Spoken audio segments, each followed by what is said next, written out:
All right, radio check, loud and clear. Thank you everyone for tuning in.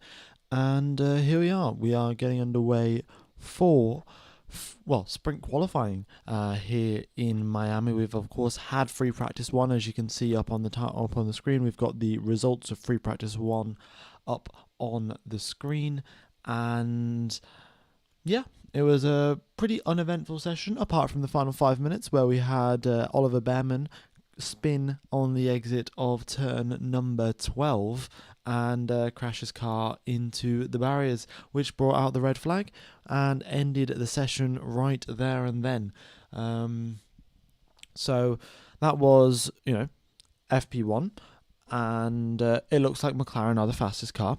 Not really a surprise, but Ferrari looked to be good, and Red Bull also look to be good. I've got some information on which teams have brought upgrades, and there are only 3 teams that have brought upgrades this weekend for, general purpose upgrades. A lot of teams have brought changes for the Miami Grand Prix. At a low downforce circuit, you're going to have slightly different rear wings and things like that compared to, say, Bahrain or Saudi Arabia.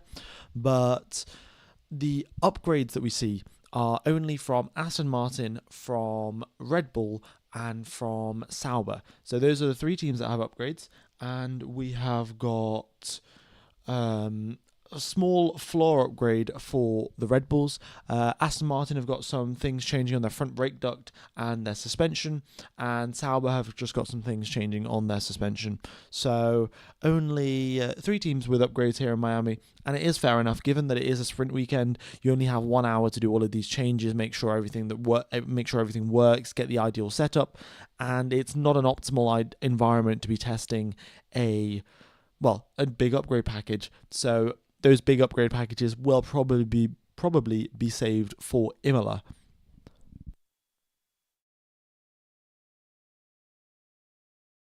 There is no Ferrari upgrade. There were, a couple of news articles here and there saying that, Ferrari are going to have upgrades, but no upgrades for Ferrari, unfortunately, this weekend. All right. Also, folks, let me know what you think of the new sort of things that I just added in between free practice one and sprint quali. I've added in those little green lines, basically just telling you where the DRS zones are. We've of course got 3 DRS zones on the circuit, and then I've also added in the top speed sort of scrolling by as it's pretty useful to have, to see which teams are the quickest down the straights. You can see here Lando Norris, 330 Ks down the straights. One of the slowest drivers, in fact, in a straight line speed. So, that might be explaining his little bit of lack of performance. Of course, he didn't manage to finish his lap. Behrman brought out the red flag before Norris came across the line, so I'm sure when Norris came across the line he would have been up in 5th position or so, but Piastri, his teammate, is going 6 kilometers an hour quicker through the speed traps, which may suggest that Piastri's running a slightly lower downforce setup and Norris running a little bit more downforce. Okay, all right. Green sections are good, fantastic, nice, love it. This is perfect. Okay, well, glad that you guys enjoy. Which turn/chicane is the most challenging on this circuit? I would have to say the chicane at turn number 15, turn number 14 and 15. That's the trickiest one because to gain a lot of time there, you do have to drive over the curbs. However, that always comes with a risk of potentially unsettling the car and losing, getting a big snap of oversteer and sliding out.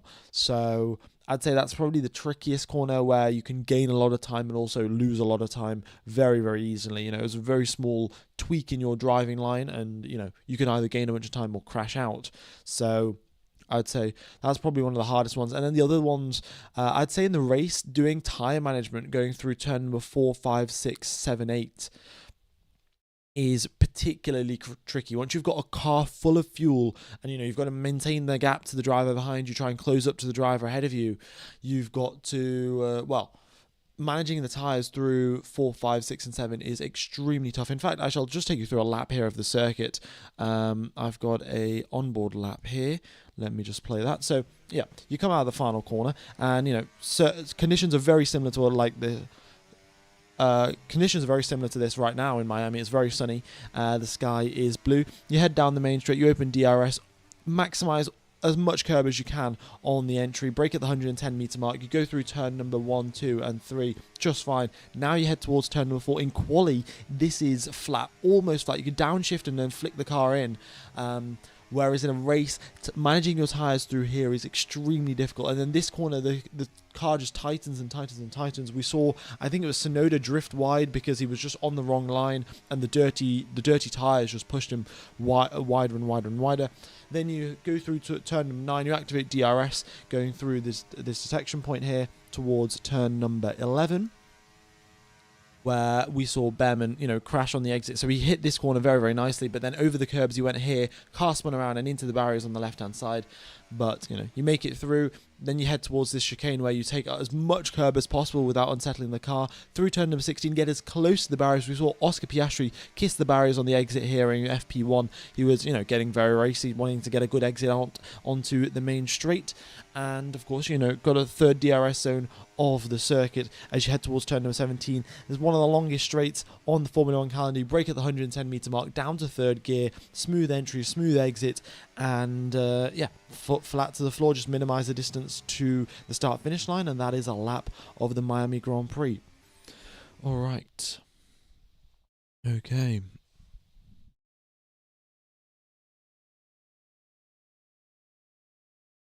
So here we go.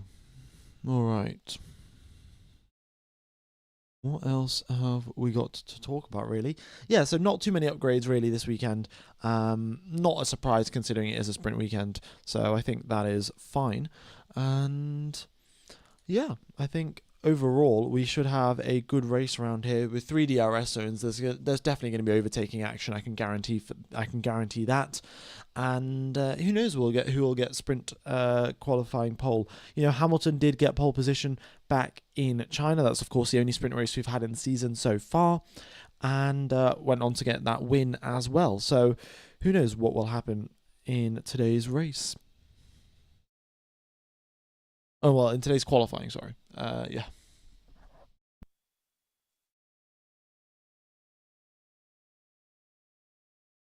Okay. Some other news, I guess. Verstappen, of course, has had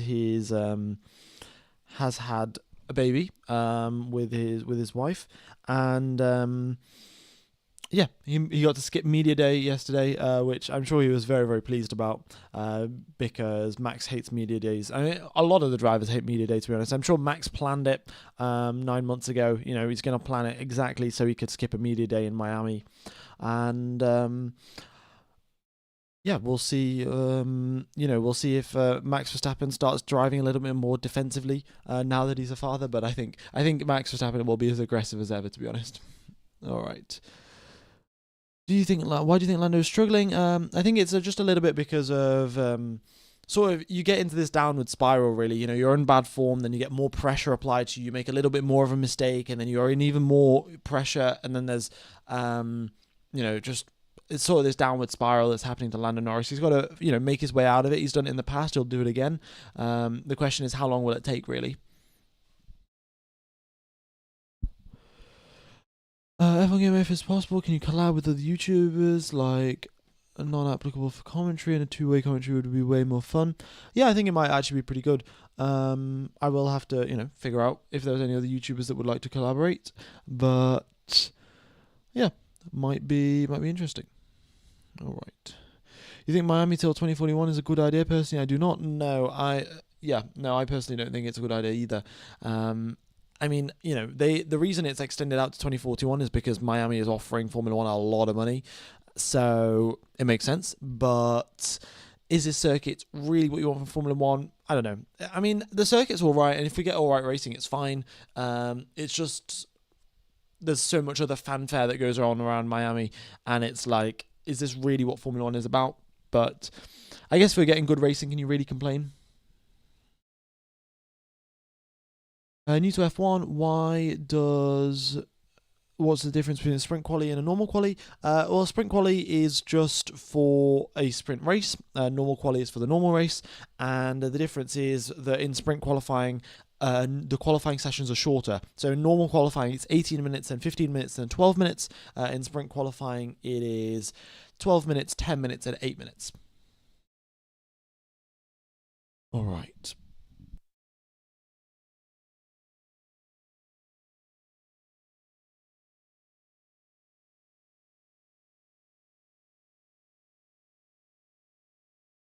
Let's see, what else have we got going on here? Lando Norris made more places out than any other driver. I mean, he did, but the only reason he made up places was because he had a bad quali. So, yeah. Does ORF stream this race? It's not ORF this weekend. So how it works with the Austrian TV is that it's ORF one weekend and then it's Service TV the next race weekend. So this weekend it's Service TV that is streaming the Formula One coverage, and yeah. All right. F1 Gamer Stroll's seat in Formula One is based upon pure nepotism only. Please discuss. I mean, there's not much to discuss. I think that's just a fact. Do you think Williams will get a podium this season? Honestly, Williams are actually on a very good upwards trajectory. I think there's a chance. I think with some chaos and some things going their way, I think Williams could score a podium for sure. How about Formula One in India back on the calendar? Honestly, it would be great to have India back on the calendar. Of course, Seb Vettel won every single race that was in India, and since he's my favourite driver, that would be a pretty cool stat for him to keep. But nonetheless, if they raced in India, it would be fantastic for the sport. There are loads of fans in India that are interested in Formula One, and I think it would be great for the sport. Get more people watching. All right. Also, what do you think about the Madrid? Are you referring to the Madrid Grand Prix circuit? I mean, I think it's a all right circuit. I don't know if it's really going to guarantee good racing, but we can only wait and find out if it happens.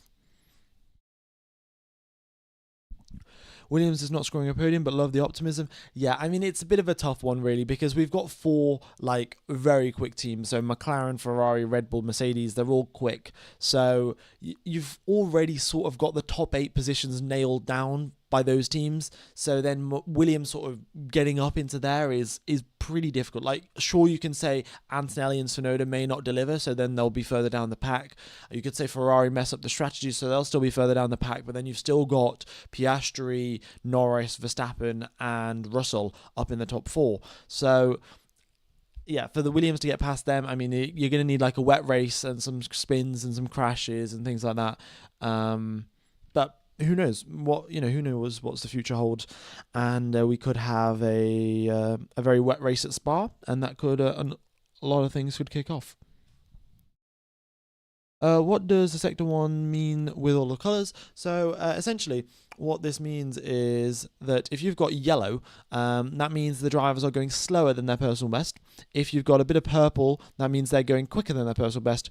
Green means, purple means quickest out of any driver on the track, and green means quicker than their personal best, and blue means coming in or out of the pit lane. Coming out or into the pit lane. And red is, of course, you crash the car. So the mini sectors basically just split the track up into even smaller sectors. So, of course, you've got sector 1, 2, and 3, but then you can split the sectors up into even smaller parts, and then that can give you a bit more of an indication of where the drivers are gaining time, where they're losing time.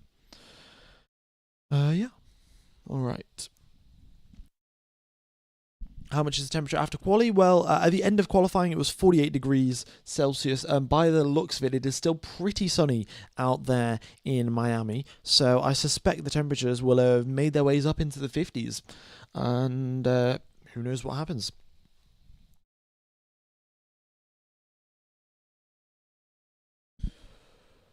Okay.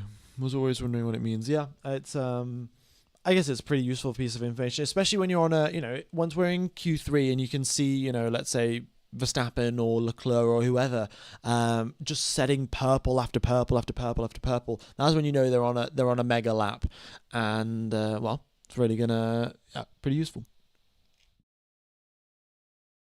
48 degrees, freezing cold in Florida. It's 48 degrees Celsius, which I think is I don't actually know. It must be like 100 Fahrenheit or something. I don't really know the conversion. Yeah, because I never use Fahrenheit. All right.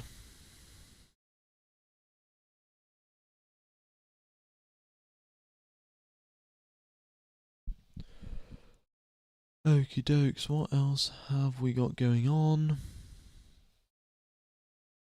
Yeah, 15 minutes away from the start of sprint qualifying. By the looks of it, I think the Red Bulls are slightly quicker than the Ferraris, and the upgrades as well seem to have worked all right. There was no, clear issues with the Red Bull team. Neither Verstappen nor Tsunoda were complaining a huge amount about, the car not gripping properly and things like that. So it's a good thing to start off with, and once we get into qualifying and the cars are slammed right to the ground and everyone's going maximum attack, then we'll see how that pans out for them, and if the drivers, if Verstappen or Tsunoda start complaining about the car not being in the perfect window.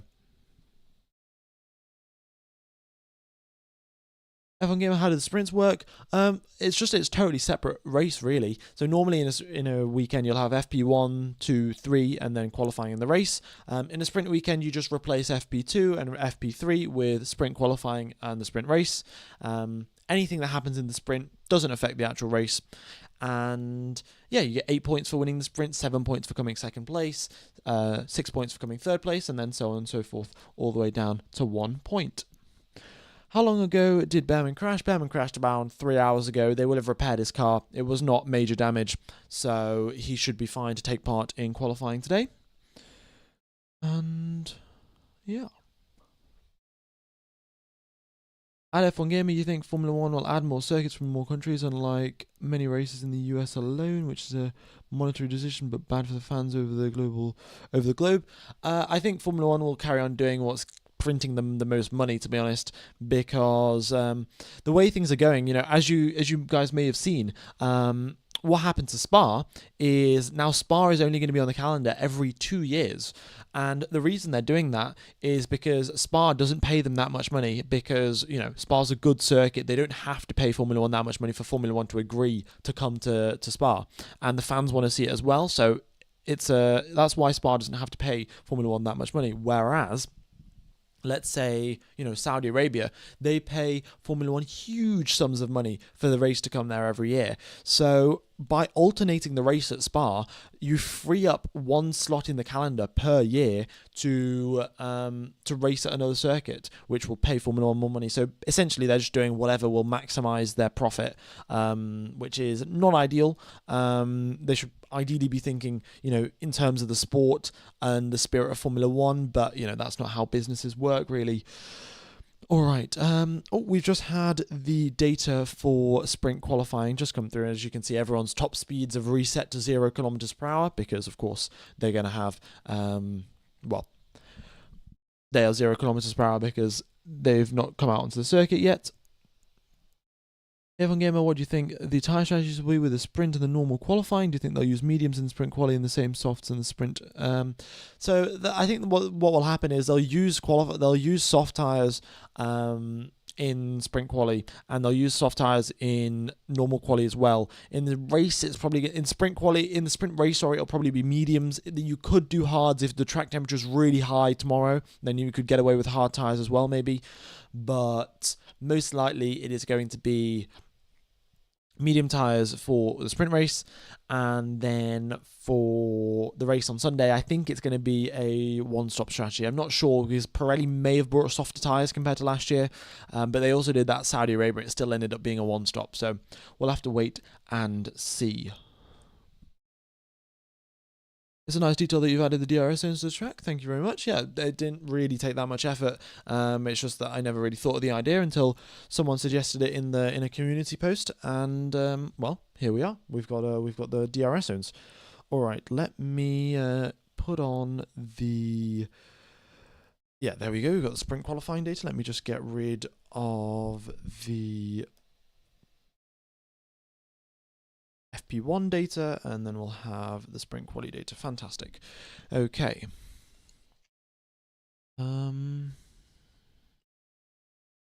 Yeah. All right. We've got 3,000 people tuned into the live stream. Thank you everyone for tuning in. If you haven't hit the like button, be sure to do so. It really does help out the channel. If you aren't subscribed, then be sure to do that as well. Yeah, hopefully we can hit 152k subs, and yeah, things are going well. We're getting ready for, well, all of the drivers are getting ready now. They're getting into their cars, putting on their helmets, and we'll be getting into qualifying mode very, very shortly. And the tyre warmers are getting put onto the tyres as well. Okie dokes. F1 Gamer, you a fan of the sprint format? I would say yes, but I don't particularly want many more sprint races. I think, we've got 5 or 6 sprint races on the season. I think that's good. Any more, though, I just don't really like. I think it's fine without. I think it's fine the way it is right now.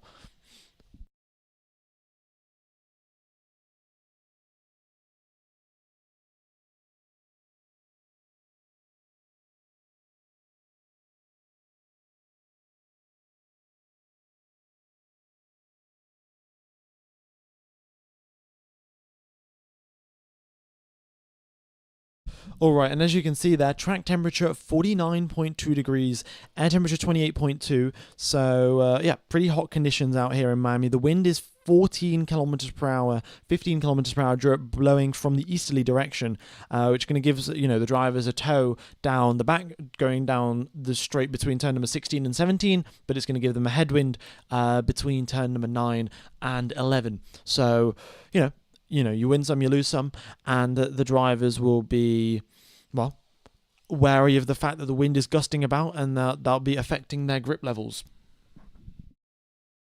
Okay. All right, what else have we got going on then? F1 Gamer, I really hope someone passionate for Formula 1 like Seb Vettel enters the FIA decision-making committee. Yeah, I mean, that would be fantastic. But we'll just have to, I think Seb would be a great candidate, and he would be a great FIA sort of manager, team boss, whatever you want to call it. But the question is, does he want to do it? A lot of the people that are in like a suitable position and now have got all the experience and the knowledge and everything, don't particularly want to be doing it because it's just so time consuming. There's so much scrutiny and things like that. So who knows? Yeah, 50 degrees is quite hot. It's not record breaking, but what this high track temperature will do is it will basically indicate that, well, what we might see is drivers not push too hard in the first sector, where you can really overheat your tires. Going through 4, 5, 6, and 7, when the track temperature is this hot, look, it's just hit 50 degrees now. It's just getting hotter and hotter, and yeah, when going through that at such speed will really put a lot of stress through your tires. Of course, you do have a very long straight to cool them down. In fact, it is the second longest straight on the Formula 1 calendar, just behind the Baku straight. So your tires will cool down going down that straight. But again, there is a pretty big risk of overheating going through 11, 12, 13, 14, 15, 16, where you do need a lot of grip, especially because it's slow speed. When you're in the high speed corners, you have a lot of aerodynamic grip, which can help you out. Even if your tires aren't there, the aero just squeezes you into the ground, and you get along just fine. But when you slow down and you're down in third gear, second gear, and the aerodynamics isn't helping you out, that's when you really need the grip from the tires. And if they're overheating, well, you're not going to have the grip, and your lap time is going to suffer. So we'll see what the drivers decide to do and how they manage that. Yeah, it'll be interesting to hear that, over the radio, like what their tire warm-up procedure is and things like that. They're obviously not going to leak everything, but they will, give us some hints here and there about what their tire warm-up procedure is like. F1 Gamer, what is the difference between giving a tow and following in dirty air? That's a great question. I mean, it's as simple as basically, if you're giving someone a tow, it's down the straights where you don't need the downforce. So the way, if you're following someone down the straight, you have a reduction in downforce, but also a reduction in drag. And the reduction in downforce down the straight doesn't lose you any time. However, the reduction in drag does gain you time going down the straight. So that's why giving a tow is a good thing. Whereas when you're giving someone, when you're in someone's dirty air, you're losing downforce and you're also losing drag. And when you're going through the corners, the drag isn't so much important. The downforce is the key thing. And when you lose downforce, that loses lap time, loses grip, and you slide around a little bit more. You can't turn in as sharply as you would like to, and it all contributes to you going slightly slower. And that's essentially the difference between a toe and dirty air. A toe's in the straights and dirty air's in the corners. Okay, love the new display at F1 Gamer. Well, thank you very much. Try to make it, try to keep improving the stream and things. So I think it's a nice progression. It's been, the stream, if you look back, it's been very similar for a very long time, actually. Well, I think for the majority of 2024, it was quite similar, and didn't change all that much. But I think after all of the feedback that you guys gave on the community post, I think that was very helpful.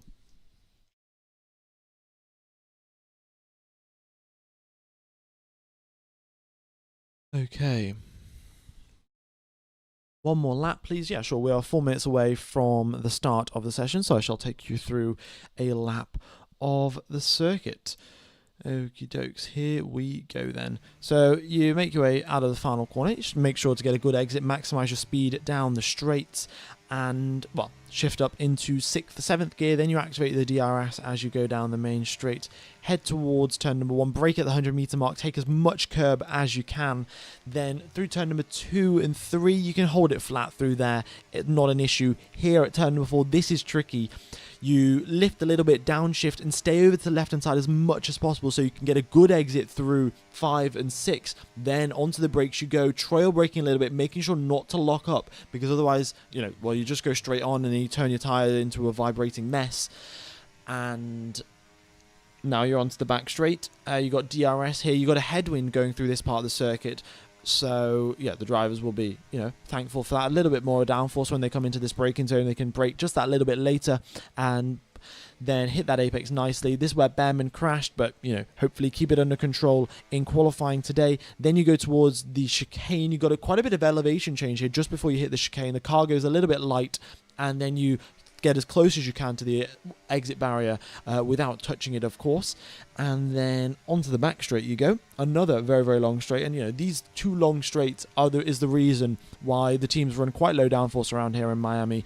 Then you slam on the brakes at the 100-meter mark, shift down all the way to 3rd gear. Try not to lock the rears, because it's quite easy when you're shifting down all of those gears so quickly. And then just take the shortest line to the start finish. And that is a lap of the Miami Grand Prix. We are 2 minutes away from the start of the session. And we'll be getting underway for sprint qualifying 1. 12 minute session, and we'll have all 20 cars out on the circuit. Of course, we'll have the five drivers getting eliminated, and then we'll continue on into Q2 and Q3. Or SQ2 and SQ3. Is this lap live? No, it is. It is recorded. I'm not. I'm not going to be able to drive the F1 game and also commentate at the same time. Maybe in the future. Maybe in the future. But as of right now, probably not. Okay. F1 Gamer, any predictions for the World Drivers' Championship this year? I'm going to go with Piastri because he's leading the championship right now. Bit of a boring choice, really. But, it's shaping up to be a battle between Piastri, Verstappen, and Norris. I think Russell could also get into the mix if things go right for him.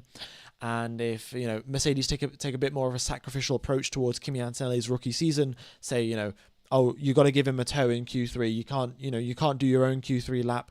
Well, okay, Antonelli will do his own Q3 lap, of course. It's just that he'll also have to give Russell a tow. Like, imagine Russell getting a tow from Antonelli down this back straight. Because I'm fairly sure that once we get through SQ1 and SQ2, it will become quite clear how big the gap is between the Red Bull and the McLarens, right? And let's say the gap is 1.5 tenths. Verstappen could close up 1.5 tenths by setting an absolutely mega lap. But then Piastri could also extend that gap up by a tenth or so by also setting a very good lap. However, what the McLarens can't do is use one of their drivers to give another driver a tow, because both drivers are of course fighting on equal terms for the championship, right? Whereas Red Bull, they will sacrifice Yuki Tsunoda. They'll send him out early. He'll do his Q3 run. Then he'll just be waiting around, waiting for Max Verstappen to exit onto the straight, and then Tsunoda will give Verstappen a tow down this huge straight and gain him some lap time. So if Antonelli does the same thing for Russell, then Russell could compete as well. But of course, I think Mercedes need 1 or 2 more upgrades to really get into the mix. Yeah, all right, fantastic. We have got sprint qualifying that is underway. Let's turn this timer to 0. Some new addition for any folks that have just tuned in. We've got 6,000 people tuned into the live stream. Thank you everyone for tuning in. If you haven't hit the like button, be sure to do so. Really does help out the channel. And if you aren't subscribed, be sure to do that as well. The new addition that we've got is, of course, the top speeds, as you can see there at the bottom of the screen. And the other thing that we've got is the fastest sectors here. So the fastest sectors are essentially just who's going quickest through the first sector, who's going quickest through the second sector, who's going quickest through the third. Verstappen and Norris, they will, whoever sets the first sector or second sector, they'll be the quickest. So Verstappen currently is in first position, Norris is in second. It's fairly self-explanatory once the times start coming through.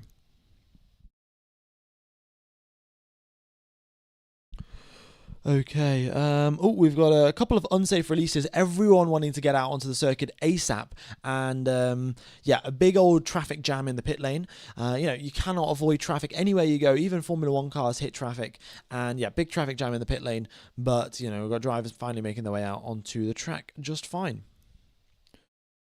Brilliant. F1 Gamer still at work. Can you do a quick rundown for us audio folks? Indeed I will. I mean, we've just had the start of FP-SQ1, so not too much circuit action on the track. In FP1, though, McLarens were a comfortable chunk quicker than the rest of the field, and Williams were looking very, very good, given that, this is a low downforce circuit. Williams tend to go very well around here. Behrman crashed in at the end of FP1, and apart from that, it's a fairly standard session, really. Hadjar was doing quite well, actually. Hadjar was beating Lawson quite considerably. So we'll see if that continues on for this, for the session. Okay. Apologies for the slight glitches in data. I think stuff's just jumping around a little bit, but it should be fine once the lap times start coming through.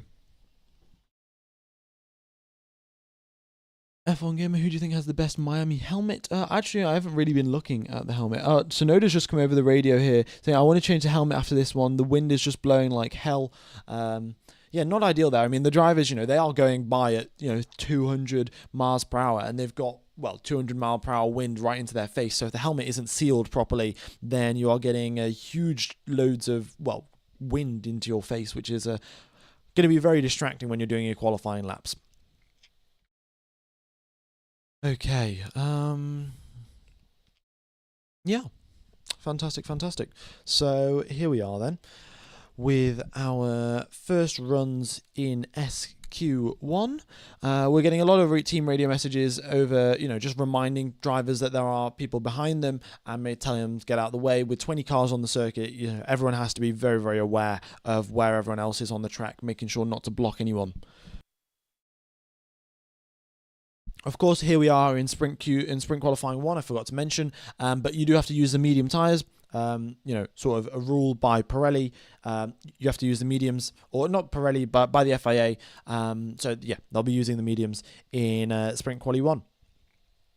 Be careful not to wear them out too much, because they might want to use them in the race tomorrow. If they've only done, say, 1 quali lap on them, they are more than good to go for an entire race stint after that. So we'll see what the drivers do. Maybe they'll use some set of medium tyres to do multiple laps on. Maybe they'll do some set of medium tyres to only do a couple laps on. But Verstappen comes across the line 1.3 seconds quicker than his teammate. Tsunoda, of course, doesn't have his proper helmet on. It's not helping that's not helping him out. But we've had our first couple of drivers come through. As you can see, we've got the speed traps as well. Bortoletto, Tsunoda, Verstappen, Hulk, all going 340 Ks. The quickest we saw in FP1 was 341. That was Albon with a tow. And of course, now once we've got to qualifying, everyone's really turned up their engine modes. and we're getting the accurate top speeds rather than, the lower engine mode top speeds. But yeah, Verstappen top of the times. He goes, and look at that, Albon in second place, Sainz in third, and the gap between the two drivers, 0.3 of a second. In FP1, it was the other way around, Sainz 0.3 ahead of Albon. Now in the first runs of Q1, we have got Albon 0.3 ahead of his teammate. All right, we got Gasly up into fourth place. Good job from him. We got Doohan in eighth in that. In fact, he's just been put down into seventh after Stroll comes across the line. All right. Looking good, looking good. Okie dokes. Yeah, quickest through the speed traps, Lance Stroll, 341 Ks there. Isaac Hadjar's got a lap time deleted for exceeding track limits at turn number 17. So he's down in last place anyway, so it doesn't matter. But turn number 17, that is the final corner of the circuit. He probably went a little bit wide as he got onto the power and, well, got his lap time deleted. Hamilton up into second place. He's a quarter of a second back from Max Verstappen, and he's actually a tenth ahead of Leclerc. Good job there from Lewis Hamilton. He gained most of that lap time in the first sector alone, and Leclerc matched him in the second and the third sectors. So, yeah, good start there from Hamilton, managing to get ahead of his teammate. Oh, Lando Norris, great lap from him. He goes half a tenth quicker than Max Verstappen. Nicely done. And Piastri's on his flying lap as well, so we'll see what Piastri can do. He gets a nice little toe off Pierre Gasly as they're coming down the back straight, but Gasly gets out of the way, and Piastri's just got the final corners left to go now as he reaches to the accelerator on the exit at 19, and here we go, across the line he comes. Third place for Oscar Piastri, purple in the final sector, but loses a fair chunk of time in the first and second sector, 1/10 in each sector, and that brings him down to a quarter of a second behind his teammate. Okie dokes. Charles Leclerc comes over the radio, touched the wall out of 16. His car seems to be fine though, so no issues there for Charles Leclerc. All right, Antonelli. Oh my goodness me. Antonelli goes up into first place. Great lap there from the youngster. And he's got a purple final sector to his name as well. George Russell is 0.3 behind him. What a lap from Kimi Antonelli. And I don't know how he's done that, where he's pulled that pace from, but he goes a tenth quicker than Russell in the first sector, 2/10 quicker in the middle sector, and then just half a tenth quicker in the final sector. So quicker than George Russell in all three sectors. Antonelli, what a lap. And also, you've got to take into account here, Antonelli has never driven at this circuit before. Here in, the Formula 2 rookies and the Formula 2 drivers, they don't drive at Miami. So, yeah, it's the first time that Antonelli is driving at the circuit, and he's beating George Russell. Great start. All right, so we've only got 4 minutes left of this session. Of course, this is how sprint qualifying works. It's only 12 minutes long. That's the same length as a normal Q3, which makes it very, very tight for time. And the drivers currently in the drop zone, Doohan, Tsunoda, Bortoleto, Behrman, and Hadjar. Hadjar, of course, got his lap time deleted. Behrman had his crash in FP1. It's not going to make him all too confident about setting a quick quali lap. We got Bortoleto in the Sauber. Sauber's just not all that quick. Tsunoda, not a great lap from him. Of course, he didn't have his correct helmet on, so you can cut him some slack. Hopefully, he can make it throughout of Q3. Then we've got Jack Doohan in 16th position, who, well, just isn't able to keep up with his teammate. And fair enough, he's a rookie. Okay. Well, I've got so many people in the pits, they're just waiting right for the end of the session because that's when track conditions are optimal. So that is what everyone is waiting for. All right, I do just have to mention this. I am sponsored by Surfshark VPN. If you guys are interested in getting Surfshark VPN, basically, where is it? What you've got to do is to watch Formula 1 for $2 a month. All you've got to do is get Surfshark VPN, join an Austrian VPN server, then search Service TV, and you can watch Formula 1 for $2 a month by just buying a Surfshark VPN. It is free on Austrian TV. Of course, the commentary will be German, so of course, if you're from Germany, then that's really going to be handy for you guys. But if you're not, then you can just mute the commentary from the Service TV people, and you can just listen to mine instead. So if you guys are interested, then that is how you can watch Formula 1 for $2 a month. I've just posted a link into the chat, and there's one in the description as well. Okay, and we've got 2 minutes 30 seconds left on the clock. Everyone making their way out onto the circuit now, and we have got our final run of SQ1. And yeah, the drivers in the drop zone: Doohan, Tsunoda, Bortoleto, Behrman, and Hadjar. The drivers close to the drop zone: Hulkenberg in 13th, Lawson in 14th, and Stroll in 15th. All at risk of being eliminated, but you know, they're all out onto the circuit now to do some quick laps.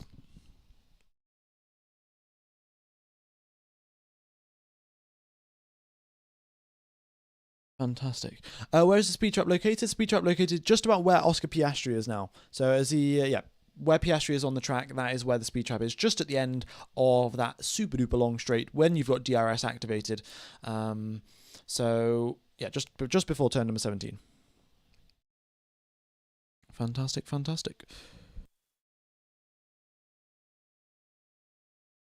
How long is this race? I think it's 47 laps, 47 laps, 50 laps, something along those lines. Oh no, maybe 57 laps. It's either 57 or 47.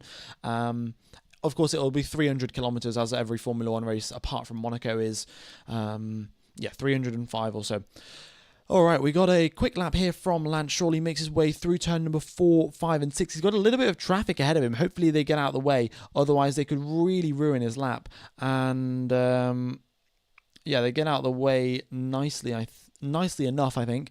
And Stroll, look at that. He's going to be getting a toe off Behrman, which is really going to be helping out his lap time. Currently in 15th place. He might even set a couple of purple mini sectors. And there you go. Stroll has, in fact, set 2 purple mini sectors after getting that mega toe off Oliver Behrman, was really going to help him out. We've got 44 seconds left on the clock now. Just the final couple of drivers making their way across the start-finish line. And yeah, everyone pretty much is improving on their laps here, given that, well, track conditions are getting better.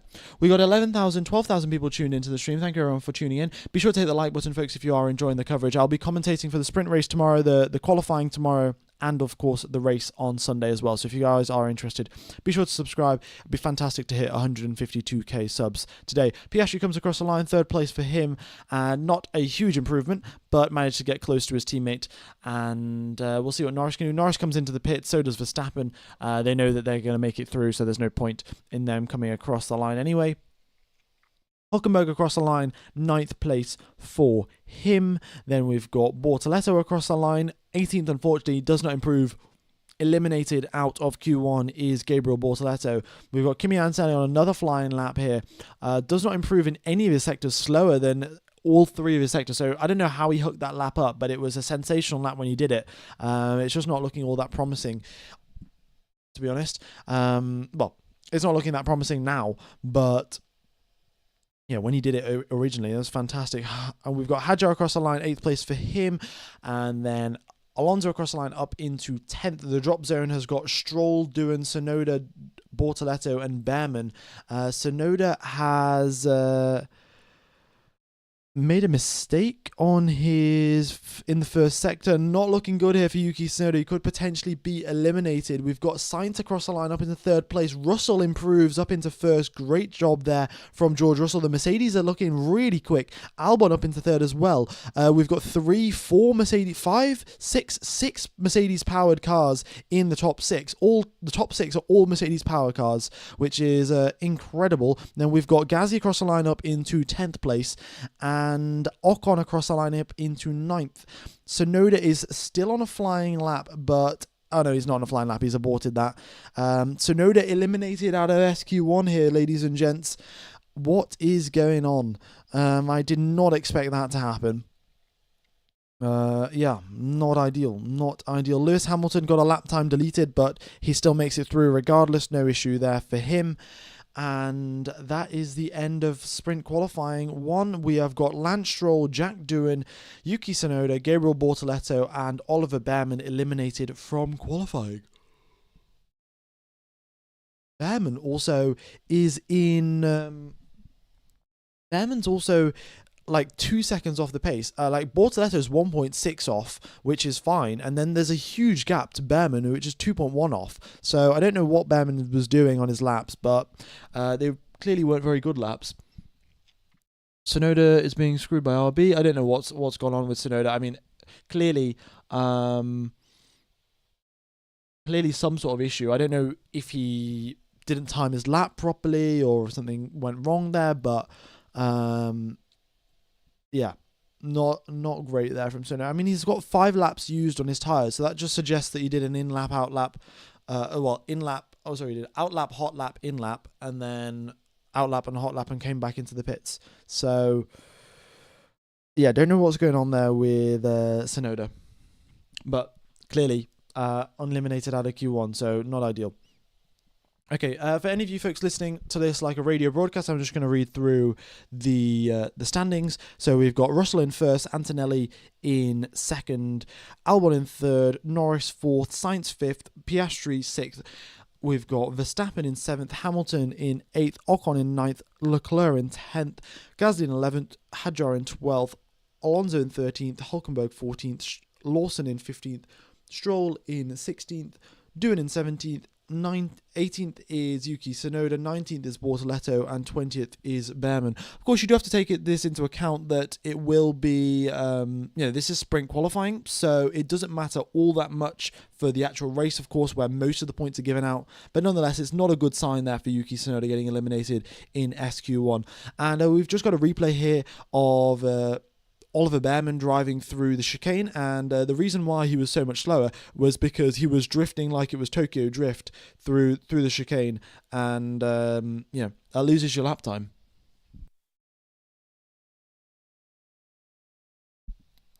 Both Yuki and Max went out too late, hence they weren't able to get a flying lap. Just their outlap at F1 Gamer, they mentioned the pit line was very long. Okay, well, I guess that's Red Bull's fault, but yeah, still not great, to be honest. Not great. It says here the first car to take the checkered flag, Yuki Tsunoda, car number 22. Oh, that explains it. Okay, yeah. Okay, so it wasn't Tsunoda's fault here. I would like to clarify. Apologies for the slightly incorrect comments earlier. Red Bull sent out Tsunoda too late, and he couldn't come across the start-finish line, and that's why his lap was slow. So yeah, it's blame Red Bull, not Tsunoda. I can see up here on my screen the first car to take the checkered flag was Yuki Tsunoda. So he was within 1 or 2 seconds of making it across the time, but of course didn't make it across.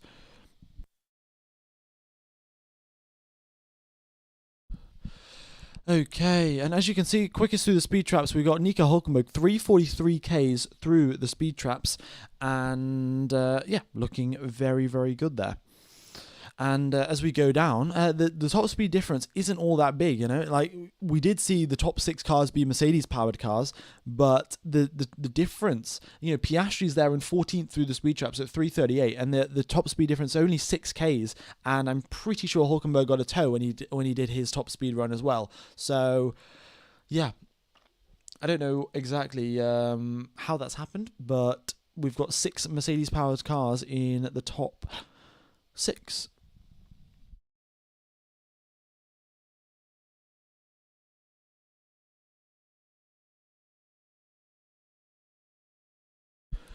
Okay, and if we just look at purely the straights here, ladies and gents, purely just the flat out sections, the Williams are the 2 fastest cars down the straights. It's as simple as that. You can see there Albon through the middle sector. The middle sector primarily consists of the fact that you've just got that huge straight, and then the final sector, of course, you've got another huge straight. Albon is first in the middle sector. Sainz is first in the third sector. So that is that's really what's helping out the Williams team. They are just a rocket ship in a straight line.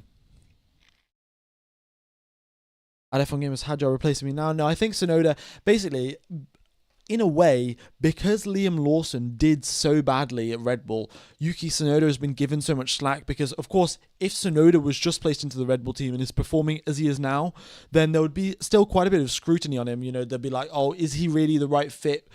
Could you maybe put in Hadjar? Could you maybe put in Lawson? Whereas now, because Lawson went in with Red Bull and performed, well, to be frankly honest, pretty abysmally, and then Tsunoda has come in as a replacement, the expectations on Tsunoda really aren't all that high, and he gets given like a lot nicer treatment, let's say, by the media, because, well, they know that the Red Bull is tremendously difficult to drive, and it's not just, a driver issue. It's not, it's not the driver being slow or anything like that.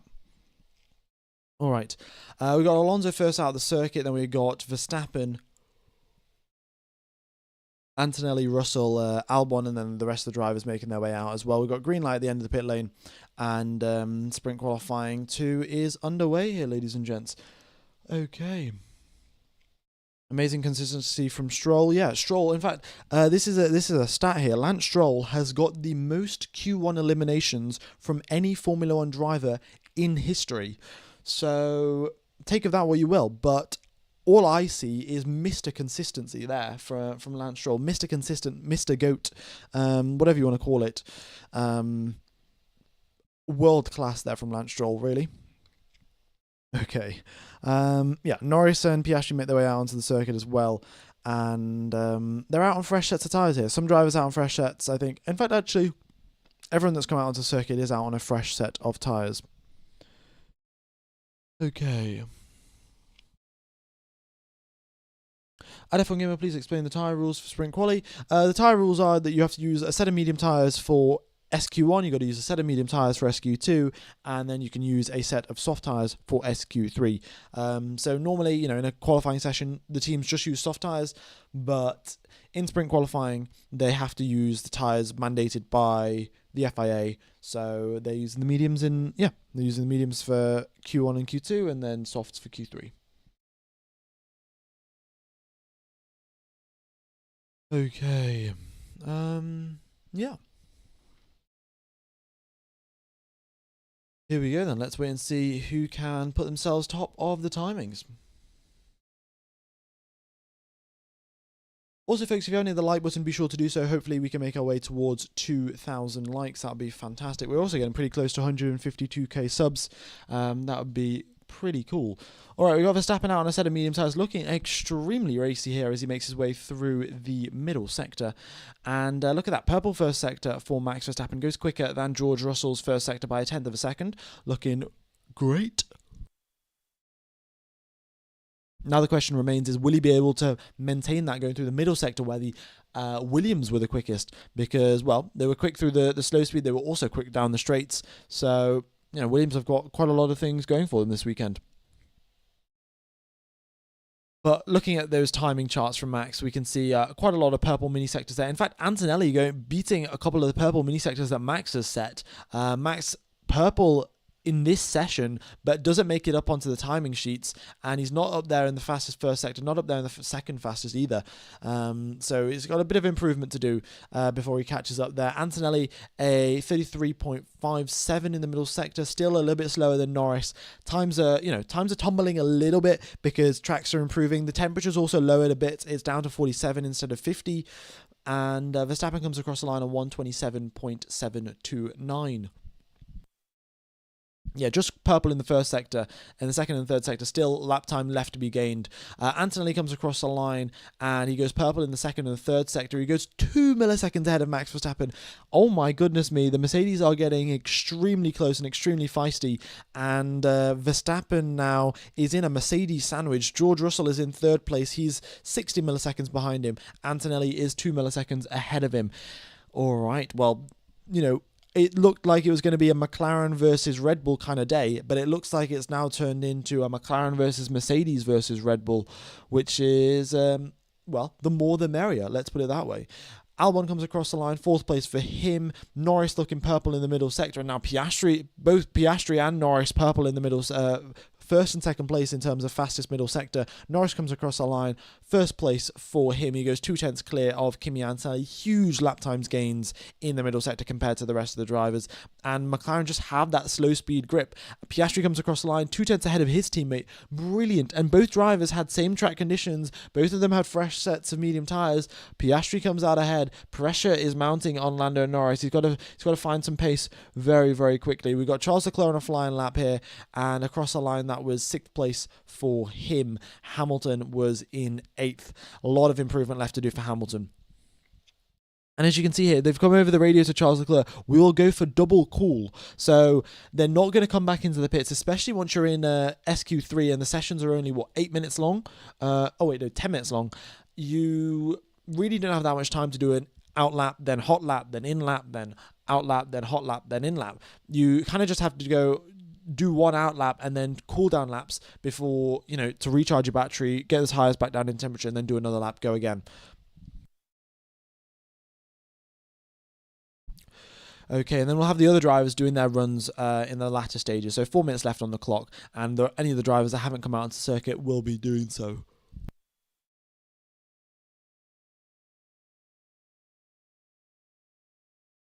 Okie dokes. Yeah, thank you everyone for tuning in. We've got 12,000 people tuned in to the coverage. That is absolutely fantastic. The sprint race tomorrow should be pretty good. Given the fact that we've got 3 DRS zones here, the action will be brilliant. Okie dokes. So here we are then. Pierre Gasly makes his way out onto the circuit with a lot of time to spare. Comes out early. Doesn't want to let what happened to Tsunoda happen to him. And yeah, we'll have the other drivers making their way out onto the track as well. Let me know who you think will be getting eliminated. I have a feeling that we may be getting a McLaren, Mercedes, Ferrari, and Williams. All 4 of those teams are going to get both drivers into Q3. We're going to have Max Verstappen into Q3, and then there'll be one remaining slot for whichever one of these drivers can pull together a mega lap. And F1 Gamer, why do people call Miami a terrible track? I mean, we haven't had the best racing here. We've had some good racing on occasion. The problem is that you can get really close down this first straight where Russell has just started now. You can, gain a lot of time, get close to your rival in towards turn number 11. But then 12, 13, 14, 15, 16, you lose so much time because it's so slow speed. And yeah, you can get close to your rival and then you lose all the time again. Then you get close to your rival, lose all the time again. So basically the drivers just sit in sort of this DRS window and they don't actually make any overtakes. So that's kind of why they say it's a bit of a bad circuit. And it's also not got that much elevation change. I think it's very, very flat, which, well, sort of reduces the character and the personality of the circuit. There is some elevation change here and there, but nothing like Spa, of course. Nothing like Suzuka, where you've got those huge hills. Sector 3's got a separate battle going on. Yeah, Sainz and Antonelli. The McLaren's nowhere to be seen in the final sector. It looks like it looks like Sainz and Antonelli are battling away. Also, folks, do let me know. Do you know how? So the speed trap thing is constantly scrolling. Like it will always keep rotating amongst who's got the quickest speed through the speed traps. Do you want that to also happen for the sector timings? Or do you want that to just stay static for the first and second place? Because I think it's quite important to have the quickest times, but you could also just have them scroll by as well. So do let me know which one you think would be better. Okay. Static, yeah. Okay. Yeah, I think static's fair enough actually, because even if they were scrolling by, because you can only see 2 columns at a time, it's probably not ideal. Whereas with the speed traps, you can see 4 or 5, so it makes it a little bit more readable. Oh my god, Verstappen, purple first sector, purple second sector. He goes quickest out of everyone. And now he's just got the final sector left. He gets a toe off Isaac Hadjar going towards turn number 17. That's going to help him out. And he gets a fairly decent exit out onto the final corner. Yellow in the final sector, but still first position there for Max Verstappen, a 10th improvement, and he's on a used set of tyres as well. He's done this on a used set of tyres. That is incredible. Who knows what the lap times are going to dip down to once we're on a set of softs. Okay, let's wait and see then. I mean, the third sector is just being dominated by the Williams here. I'm sure we've got... Albon there in third place as well. Gasly touched the wall here on the exit of turn number 16, 0 centimeters too close to the wall, and just tapped the barrier ever so slightly, kissed it really with his rear tyre as he got onto the power, but no damage there for the Alpine team.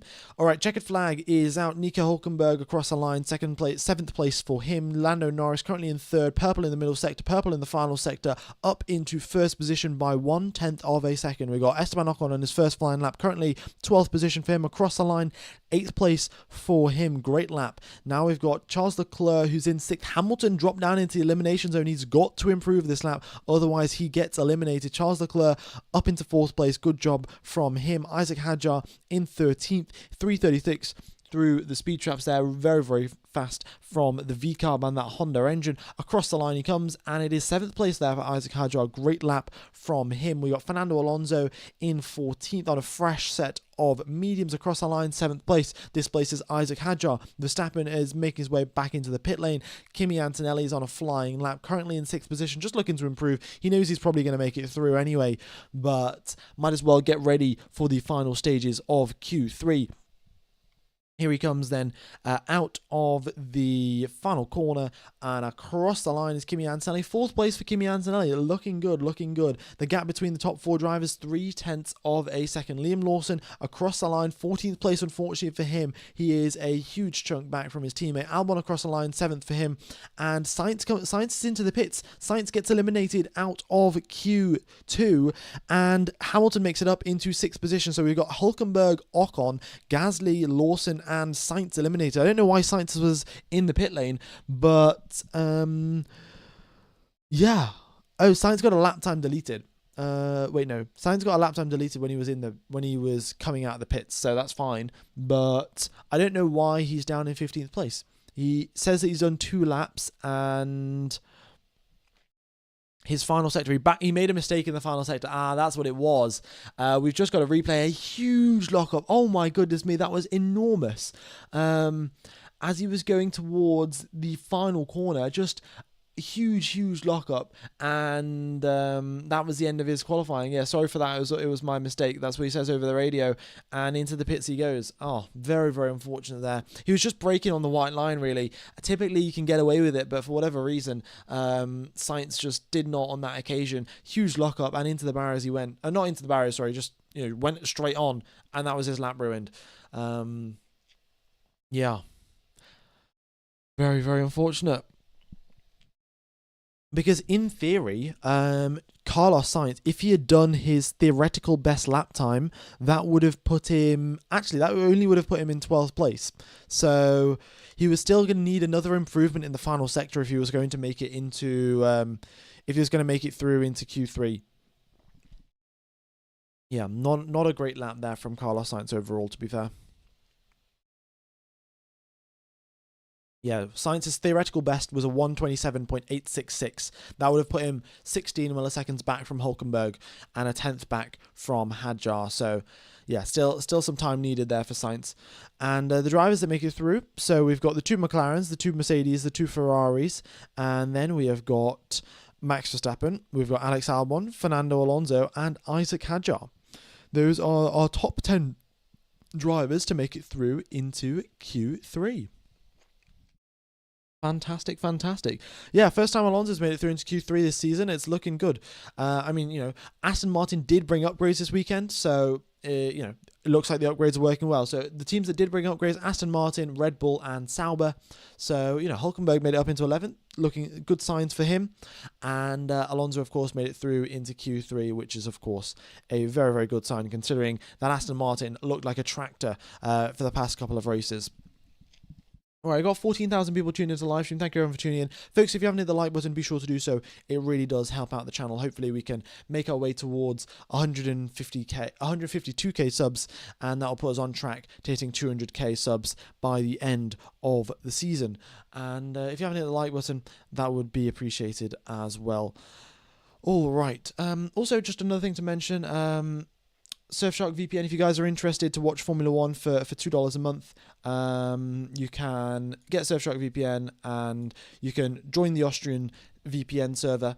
Then you search on Google Service TV, and once you've searched that up, you can, log in, make an account for free, and watch Formula 1. So you just have to pay for Surfshark VPN. So yeah, if you guys are interested, go ahead and do that. You get to watch Formula 1 with a German commentary. So if you're German, that's perfect. If not, then you can mute the commentary and listen to mine instead. But yeah, just have to mention that because I'm sponsored by Surfshark. Otherwise, blocked all the adverts on YouTube, so you guys shouldn't be getting any adverts there. F1 Gamer, what are your plans when you hit 200k merch? I think I'm probably going to start doing merch now, to be fair, once my exams are finished. Right now, obviously not right now. I'm doing my exams, but I'm in exam season right now. So once my exams finish, I'll be looking into making the stream a little bit better, and making some merch. I think, maybe a face reveal. I'm not going to promise it. I'm not particularly sure about doing a face reveal, but yeah. F1 Gamer updates over upgrades. Yeah, I mean, it looks to be there are upgrades for all three teams. Red Bull, the car looks a little bit quicker, a little bit more stable. No, not too much complaining from Max. Then we've had Aston Martin, an improvement from them, and then Hulkenberg has also shown that the Sauber's improved. So I think it is upgrades, but you do make a good point. Most of the times it's updates, and then we figure out if it's actually making the car quicker or slower. All right, good luck for your exams. Thank you very much. Yeah. I'll be in the library, tomorrow, before the sprint race. But exams are going well. Engineering exams tough as always, but yeah, if you study, it'll be fine. All right, track temperature dropping down to 45 degrees now, so 5 degrees lower than what we started out at. The sun has come out. The sun has been blocked ever so slightly by the clouds, but still pretty hot track temperatures. And now the drivers will be using the soft tires, so they won't have had too much overheating with the medium tires, purely because they firstly don't have that much grip, so they won't be going as quick through the corners. And because they're not going quick through the corners, they're not going to be sliding around. They're not going to be overheating all that much. So now they're going to be on the soft tires, so they're going to be slightly quicker through the corners, more load, more temperature through the tires, and we'll see how they manage. But this is the start of SQ3 here, ladies and gents. We've got a green light out. Max Verstappen makes his way to the end of the pit lane. All right.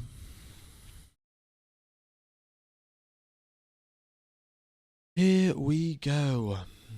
Soft tyres, then we got Max Verstappen out on a set of softs, George Russell out on a set of softs as expected, and with 8 minutes on, 8 minutes of a timer, and the lap being a 1:26, it's unfeasible to do a hot lap, to do out lap, then do a hot lap, then come in, then change tyres, put in more fuel, then go back out again and make it out for another lap. So these two drivers now, I think what they will do, they'll have enough fuel in their car for 2 laps. However, they'll do 1 lap and then they'll come into the pits. But what they'll do is they'll just switch tyres. They'll come in for a pit stop. The Red Bull crew will do a normal 2-second pit stop and he'll go immediately back out again. He's not coming into the garage to refuel or anything like that. They're just going to come in, switch tyres and come back out again. So I think that's what's going to happen, because this is what happened last weekend. So in Saudi, of course, after the red flag when Norris crashed, there was approximately 8 minutes left in the session, and what they decided, some drivers decided, I'm going to go out and then I'm going to come back into the pits, change tyres, go out again. And some drivers were like, no, I'll just sit in the pits and I'll do my final Q3 lap right at the end. And George Russell was one of those drivers. He said, I'm just going to sit in the pits and I'll do my final lap at the end. However, afterwards, he said he regretted it. He was like, I should have went out and done what Max did, because then I got a bit more of a feel for the track, been able to push that extra little bit harder at the end of Q3. So yeah, George Russell, of course, learning from his regrets, his mistakes from the previous weekend, and he's coming out to do a run before his proper final Q3 run. Okie dokes, here we go then. Max Verstappen on a flying lap. Strat 2 for George Russell, that is strat maximum attack. Alright, here we go, on board with Max then, going through turn number 1, 2, 3 and 4, and it is flat through turn number 4. Max Verstappen is pushing this car to the absolute limit here, and look at this first sector time. It goes, he exits turn number 7, and it's a 28.6 through the first sector, 0.3 of a second quicker than Piastri. Of course, Piastri's first sector was done on medium tyres, so everyone's sector's time is going to be improving, but nonetheless, great first sector there from Max.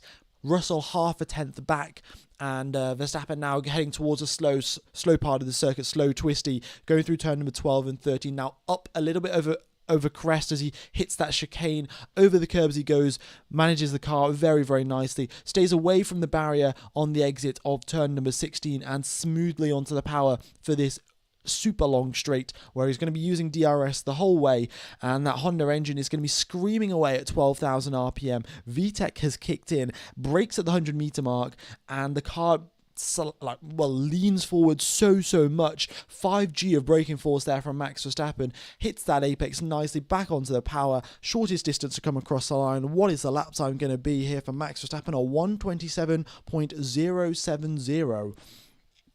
Looking really good there. And somehow, through the middle sector, Lando Norris, on a set of medium tyres, was still quicker than Max Verstappen. Russell comes across the line, and he goes up into first position. Wow, how has that just happened? He gains 0.3 of a second in that final sector. It wasn't because of a tow. Max Verstappen was way too far ahead to give Russell a tow. Somehow, Russell gained a huge amount of lap time.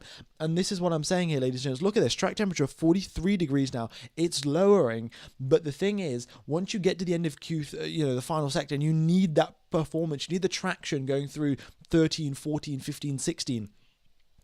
If your tyres are slightly cool in the first sector, so you're slightly under temperature, you go through to turn number 1, 2, 3, and 4 with suboptimal tyre performance. However, once you get to turn number 13, 14, 15, and 16, your tyres are still in good working condition. Whereas I think what happened on Max's lap was that his tyres just weren't in good working condition. They were overheating a little bit, and he lost a huge amount of time there. So yeah, also, it's going to be very, very tight here. Verstappen and Russell are going to be pushing fairly hard now to make it back into the pits to put on a fresh set of softs and do their final runs here with 3 minutes and 14 seconds left on the clock.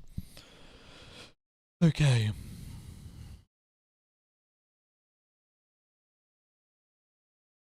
Here we go then. Let me know, folks, who do you think is going to be getting pole position? Is it going to be the McLarens? Is it going to be George Russell coming out of nowhere to get a pole position? Or is it going to be Max Verstappen?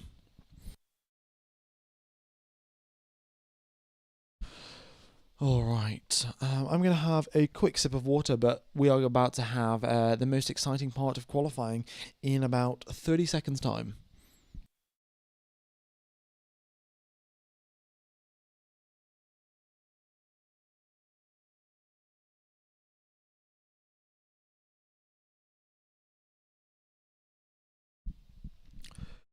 Okie dokes, here we go then.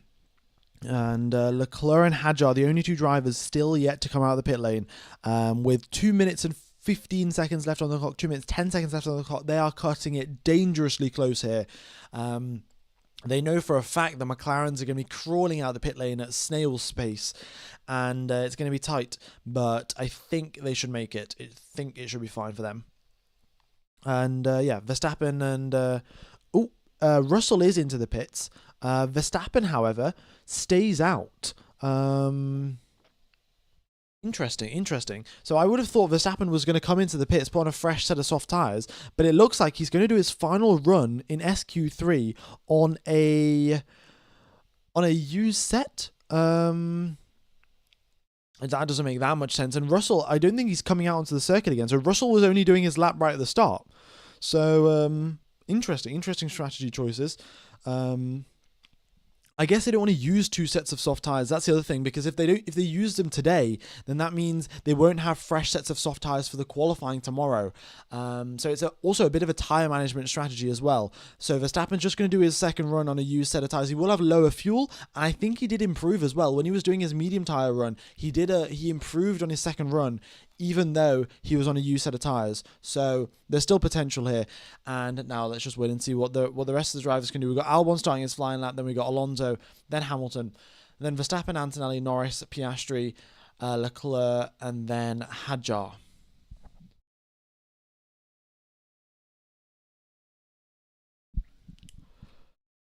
Okay. Here we go then.